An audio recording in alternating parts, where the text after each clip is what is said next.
All right, guys, it is Wednesday. I've actually already squatted. I came into the gym with, I'm here late, came in the gym with something to prove today. So as you're watching this, keep that in mind. I woke up Monday with severe back pain, mostly muscular, partly spinal. And the spinal has been a 2-year issue. The muscle work, I didn't do enough on Sunday to muscularly be that sore. So my wife booked me a massage or a physiotherapy treatment with one of her friends from high school. Runs a really big clinic here where we live. Elia's been going there for months now. My wife's been telling me to go for a long time, and I've been just trying to get away from it, putting it off. So I went today. He did a bunch of work on me. I'm sure that I'm going to be nice and bruised, but he didn't put me through a lot of pain, which is big. A physiotherapist who does not put you through a ton of pain, but you still get relief.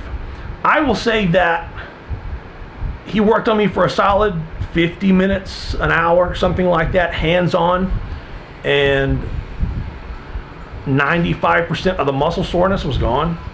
Maybe all of it, if I'm being totally honest, because the muscle soreness still isn't there. And I've actually already trained by the time I shot this. But we got an issue going on with my spine, because as soon as he finished, we went along and he said, "Do you feel better now?" And I said, "I think I feel the same." But the muscular pain was gone and the spinal pain is still there. What I'm having issues with is the ability to round forward and then extend up. And I cannot triple extend. If I'm already arched, I can extend up.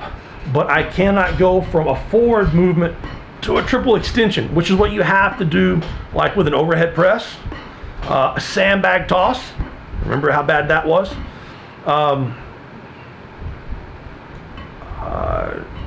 The overhead press with the keg, I couldn't clean it. An Atlas stone, I can pick up a 400-pound Atlas stone, but I can't extend up to load it because my spine won't go in that direction. So, tire flip, there's a lot of things that require you to be able to do that. And it's not that it's just a lot of pain to go in that direction, it physically won't go in that direction. So really, from his perspective, he would say right off the bat, I had a fractured spine. And he would say that if I came to him and said I was training on Sunday and something happened and I heard a big snap and then I could barely walk and I've had this pain for 2 days. But since I've had this pain for 2 years, a fracture should have healed unless I've continued to fracture it, or at some place it's bone on bone, because he could figure out the spot manually by hand, and then as soon as I would go to extend, and I can feel it right now when I go to extend, that one spot that somewhere it's going bone on bone, pressing on that nerve. So is all the fluid gone?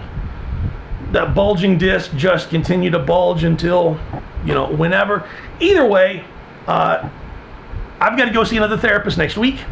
Orthopedic, once again, highly recommended by him and my wife. Once again, someone that my wife knows. Did not say anything like, "Hey, you got to quit. You got to stop that business," because he knew that after working on me today, I was going straight to the gym to do heavy squats and deadlifts. So he knows I'm serious. I'm going to train. That's it. I'm going to train. But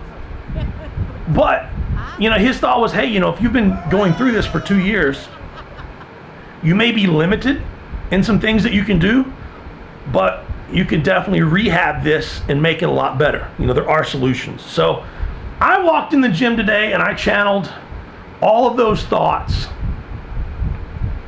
And I twist everything in my head into "you're done, you're finished, you can't do it." And I channeled it straight into "I'm going to do it, and I'm going to do something about it today." So I set up the reverse hypers, as you're going to see. They suck to set up. No, they're nothing like a real reverse hyper. A real reverse hyper, even a cheap Titan one, is 10 times better feeling and more effective than what I did. The one they have at Elite FTS is just a Cadillac. Yeah, it's just the Cadillac. and not just the padding, the way it feels and the way it works is absolutely amazing. And then I went straight to box squats. Everything felt good. I got a good solid warm position. Got my Conjugate U shirt on, canvas squat suit, Ace briefs, new shoes, and you're going to see set by set, I began hitting a more solid groove. When it came down to deadlifts, I opted not to avoid the conventional deadlifts, to stick with the sumos. It's a little more hamstrings, a little more posture. Actually, it's a lot more hamstrings than the conventional deadlifts. And then I'm going to get out of here as soon as that session is over. So this is me prefacing the entire video with a lot of stuff that you may not want to hear, but it's here. And that's going to give you some idea about what you're going to see coming up. So have fun, guys. Enjoy some training. We'll see you on Friday.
Well, as you can see, not a bad training session. My back didn't shatter to 10,000 pieces.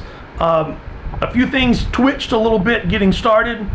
My set on box squats with 5 plates and collars, I felt it a little bit in my hamstrings, which had me worried. Not that they were ripping, but a little bit of extra pressure on the lower hamstring, which generally means it's still upper hamstring that's wanting to go. And the doc today said that my hamstrings were really tight. Right there in the lower spot. Not that I have tight hamstrings, but my hamstring today is tight. He didn't want to work on those because he knew I was going to squat and deadlift today. And he wanted me to have the power in them to do what I need to do. So I finished the set with 5 plates. Thought about stopping it there, made a judgment call, went ahead and put 6 plates on and nailed it. Felt really good. One of the technically best reps that I did all day, and I stopped there. So I think I've got to go back and maybe switch over to the SS yoke bar and go back to my dynamic effort stuff starting next week. And then sumo box deadlifts felt pretty good. Went straps up on the suit. It really, I stayed in a nice groove, a nice pattern. Very explosive, ripped my shins up pretty bad on a couple of the reps. If you've never done those sumo box deadlifts, absolutely try them, but make sure you're doing them correctly. Watch my videos, watch a couple of my other videos. If you have questions, ask me or email me and I can send you some photos and some videos and some information on how to do them correctly and how not to just do them. Don't do them just as what you do them correctly. And they're absolute hamstring killers. Hamstring killers. And they can teach pretty much anybody how to deadlift better, sumo or conventional. So I'm getting out of here. I'll do some abs at home tonight, a bunch of therapy work in the floor. My wife is leaving tomorrow for France for several days. She's always on the road if you're keeping up with me. So it's me and the boys all weekend. I need to get here on Friday, have a productive bench press training. And then I've really got to knock out a Husafell Stone run on the weekend. So I've got to find a way to pull that off.